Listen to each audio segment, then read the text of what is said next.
कृष्ण बोल रहे हैं चैप्टर 7 वर्स 23 में कि जो देवी देवताओं की पूजा करते हैं वो मानसिक रूप में पैदल लोग होते हैं, जो मूर्ति पूजा करते हैं और जो देवी देवताओं की पूजा करते हैं।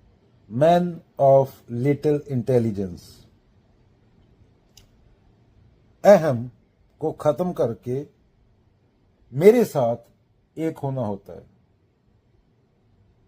कृष्ण जब गीता बोल रहे हैं उस टाइम वो देव वाले कृष्ण नहीं है, उस टाइम वो शुद्ध चेतना है। और शुद्ध चेतना, तुम्हारा जब अहम चला गया तो तुम उसके साथ एक हो जाते हो, अपने स्रोत के साथ। यह कृष्ण के कहने का भाव है। पदार्थ तो है तो जाएगा, सूरज भी जाएगा, चांद भी जाएगा, पूरा ब्रह्मांड भी जाएगा एक टाइम पे। अब एक्सपेंड हो रहा है, साइंटिस्ट बोलते हैं, तो ये भी जाएगा सब। पदार्थ है तो जाएगा। तो वो जो पदार्थ से परे है, जो समय से परे है, जो स्पेस से परे है, उसकी बात है। और तुम जब देह भाव और अपना मानसिक जो तुमने खोपड़ में भर रखा है झूठा ज्ञान, उसको त्याग देते हो तो तुम एग्जिस्टेंस के साथ एक हो जाते हो। ये कृष्ण के कहने का भाव है। ये कृष्ण ने जो भक्ति बोला ये उसका भाव है। Man of small intelligence worship the demigods and उसके डिजायर होते हैं, और डिजायर के fruits are limited and temporary. पदार्थ टेम्परेरी होता है, विचार तेरा टेम्परेरी है, सुख दुख एक समान, ये भी टेम्परेरी है। मन में एक विचार आया तो खुश है, 2 मिनट बाद दूसरा आया तो परेशान हो जाएगा। मन के मते न चालिए, मन के मते नेक, जो मन पर सवार है कोई साधु एक। मनवा तो पंछी बे उड़ के चला आकाश, ऊपर ही से गिर पड़ा मोह माया के पास। तो अपने मानसिक ढर्रों और ये प्राकृतिक जो शरीरक है जो तुम्हें जंगल से मिला है, इनसे परे जाना होता है। क्यों? क्योंकि तुम चेतना हो, और चेतना को जब तक मुक्ति, आजादी, लिबरेशन, पूर्णता नहीं मिलेगी तब तक वो तुम परेशान रहोगे। जब छोटी इच्छा हो तो उसको इच्छा कह के छोड़ देते हैं, और जब बड़े की इच्छा हो, इच्छा बड़े की माने बुद्ध और कबीर वाली इच्छा, तो उसको प्रेम बोला गया है। उसमें तुझे अपनी हस्ती को मिटाना होता है। सिद्धार्थ को जाना पड़ा था बुद्ध होने के लिए। युद्ध लड़ने के लिए अर्जुन अपनी आइडेंटिटी के साथ महाभारत का युद्ध नहीं लड़ सकता था। अर्जुन को खत्म होना पड़ा था। अर्जुन माने आइडेंटिटी, तेरा मेरा अहम।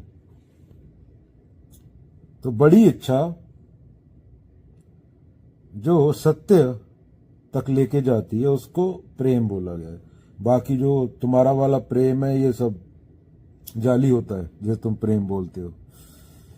छोटी इच्छा संतों के मुताबिक, संत माने कबीर, रविदास, जिससे तुम्हारी व्यक्तिगत प्रसन्नता, व्यक्तिगत खुशी जुड़ी हो। और बड़ी इच्छा,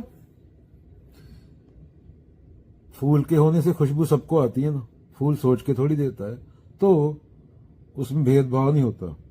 बड़ी इच्छा में तुम्हारा होना ही टोटलिटी में सबका भला होता है। उसमें हिंदू, मुस्लिम, सिख, ईसाई, कुत्ता, बिल्ला, लिंग पुलिंग नहीं आता। जो इच्छा बड़ी है, जिसको प्रेम बोला गया, उसमें कोई भेदभाव नहीं, उसमें एक है, एक ओंकार। प्रेम गली अति साकरी, जामे दो न समाए। प्रेम को ये लेन देन से, ये प्राप्ति ना प्राप्ति से, इनसे कोई फर्क नहीं होता। यहाँ ये भेदभाव आ गया, वो प्रेम नहीं है, वो इच्छा है, छोटी इच्छा, तुच्छ इच्छा। छोले भटूरे में नमक कम है, आज टींडा खाऊंगा, आज तोरी खाऊंगा, खाने पे पूरा 3 टाइम का पूरी एनर्जी लगी है। आज मैं कैसी लग रही हूँ, कैसा लग रहा हूँ, वो बोलेगा, वो बोले कैसी लग रही हूँ, बाल खिलार के लगे हुए हैं लोग। मेरे बोलते बोलते अभी मिलियन जानवर कट गए इंसान की वजह से, और इन लोगों को बालों की पड़ी हुई है, और ये खुद को धार्मिक बोलते हैं, एनिमल लवर बोलते हैं। ये दोगले लोग, इनको धर्म का ऊड़ाड़ा भी नहीं पता है, उन्होंने कभी किताब उठाई हो तो इन्हें पता हो। ये पूरी दुनिया का यही हाल है।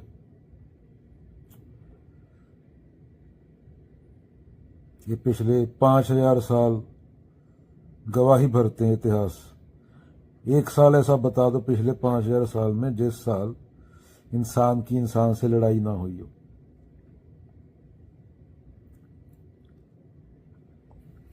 छोटी इच्छा, तुच्छ इच्छा। कबीर बोले अगर मांगना ही है, इच्छा उसकी रखो, परम की रखो कि तुम ही खत्म हो जाओ, तुम रहो ही ना, मांगने वाला रहे ही ना, एक हो जाए उसके साथ। अहम जो तेरा मेरा के लिए लड़ता है पूरी दिहाड़ी, पूरी जिंदगी जो 60-70 साल मिले हैं वो तड़फ तड़फ के गुजारता है। इसका 2 रुपया ले लूं, उसका 4 रुपया ले लूं, उसका 2 रुपया लूट लिया खुश हो जाता है, वो दूसरा उसका लूट के ले गया वो हंस रहा है। और अहम है तो मौत भी है, तो ऊपर वो मौत भी हंस रही होती है। यहां पे अहम है तो वहां पे मौत है, अगर अहम नहीं है तो मौत भी नहीं है।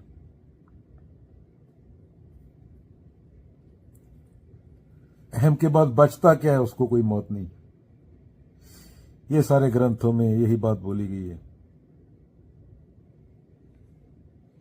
ऐसी मरनी जो मरे बहुर न मरना होए, या ऐसी मरनी जो मरे बहुर न मरना होए। जो एक बार ये बंधन से छूट जाता है अपने मानसिक और प्राकृतिक, तो फिर वहां तो एक ही है। मौत के लिए भी कुछ होना चाहिए ना, मौत तो ही होगी अगर कुछ होगा। अभी कई लोगों ने फिलॉसफी नहीं पढ़ी है, तो फिलॉसफी नहीं पढ़ी है इंडियन, तो कबीरों को भी कहां समझेंगे। जैसे प्याज की परत दर परत उतरती है, वैसे ही कबीर के दोहे हैं। मोस्ट लोग ऊपर वाला छिलका उतार के बोल देते हैं, समझ आ गया हमें।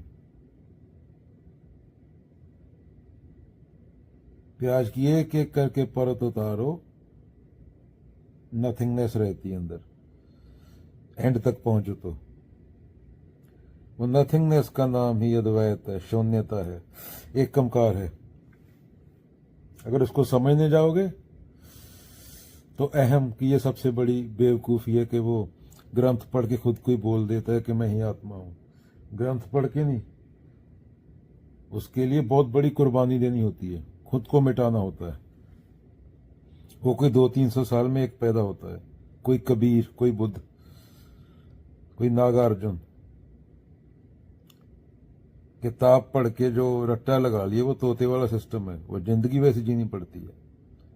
गुरु तेग बहादुर जी ने श्लोक महला 9वां लिखा है, वो किसी मोटिवेशनल स्पीकर की बात नहीं है, वो उनकी जिंदगी प्रैक्टिकल करके दिखाया उन्होंने। जो बोला है वो चीजें प्रैक्टिकल। हर एक इंसान को श्लोक महला 9वां पढ़ना चाहिए दुनिया पे, उसको समझना चाहिए कि इसमें लिखा क्या है। अभी कन्वर गरेवाल का रिलीज हुआ है 2 दिन पहले, 100 बार पढ़ा है, 100-200 बार पढ़ लिया होगा, याद नहीं, पर सुनने का अलग ही मजा है। अगर उसको ध्यान से बैठ के सुनोगे तो हिला देगा वो तुम्हें अंदर तक। अगर इंसान हुए तो, अगर पशु विशु हो तो नहीं हिलोगे। ईगो पे सीधा चोट करता है वो। जो झूठा और ओछा प्रेमी होता है, तुम्हारे रिश्तों का जो भी प्रेम है, वो अपने केंद्र से प्रेम करता है। वो बोलता है प्रेम बाद में आएगा, हम पहले आते हैं। प्रेम हमारे लिए है, और ये सबसे बड़ी गलती है। यहां पे प्रेम तो दूर की बात, यहां पे वायलेंस आ गया, हिंसा आ गई यहां पे। अब ये आदमी क्या करेगा? हिंसा करेगा, और इसको पता भी नहीं, इसको लगेगा मैं प्रेम कर रहा हूं। जो दुनिया में हो रहा है, चल रहा है। और कबीर और बाबा नानक बोलेंगे प्रेम पहले आता है, हम बाद में आते हैं। हमारी औकात कुछ है नहीं प्रेम के सामने। जो जंटा सिंह, तोता सिंह है, मेला सिंह, जंटू राम, वो बोलेगा हम बड़े हैं, प्रेम छोटा है, हम पहले आते हैं।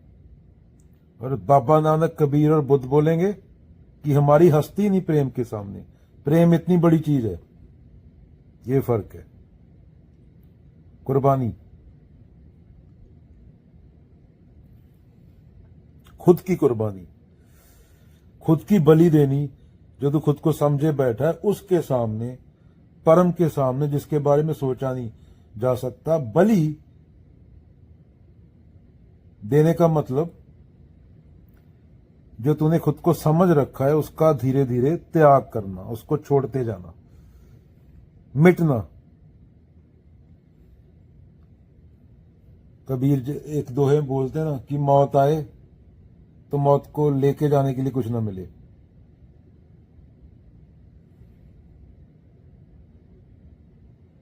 क्योंकि अगर रहम है तो मौत है। मौत को आने के लिए भी दो होने चाहिए ना। मौत आएगी किसी को तो दो होने चाहिए, द्वैत होना चाहिए। एक जिसको मौत आएगी, दूसरा मौत। उसके बाद बचा ही एक कमकार, उसके बाद बची ही शून्यता। ज्यों तिलमा ही तेल है, ज्यों चकमक में आग, तेरा साईं तुझ में जाग सके तो जाग।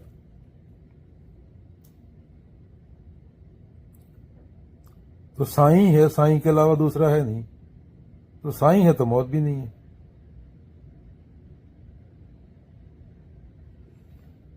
ये प्रेम है। जो तुम हो नहीं उसको मिटा देना। ऐसे एक हो जाना, रविदास जी, मोहे मछली तुम नीर तुद बिन क्यों सरे, मोहे चात्रिक तुम बूंद तृप्तो मुख परे, मोहे मछली तुम नीर तुद बिन क्यों सरे।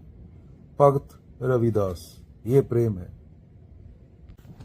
जो 99.9999% जनता का प्रेम होता है वो चवन्नी अठन्नी वाला होता है। चवन्नी यहां से उठा ली, 25 पैसा वहां से उठा लिया, अठन्नी यहां से उठा ली। और असली प्रेम जो बहुत ऊंची चीज है, डायनासोर के प्रेम की बात नहीं कर रहा, या कीटाणु बैक्टीरिया के जिससे पूरी लाइफ आई, वो प्राकृतिक है ना। मानसिक प्रेम की बात हो रही है, ये चेतना वाले प्रेम की बात हो रही है। जो एक ही प्रेम है, असली है। जो वो तोरी टींडे या चवन्नी अठन्नी वाला प्रेम नहीं, तुम्हारे वाला सत्य से हो सकता है। जो सत्य के अलावा सब बुलेखा है। वो प्रेम की बात हो रही है, कबीरों वाले प्रेम की बात हो रही है। वो प्रेम की बात हो रही है जिसके लिए मंसूरों की आंखें निकाली गई। वो प्रेम की बात हो रही है जिसके लिए सुख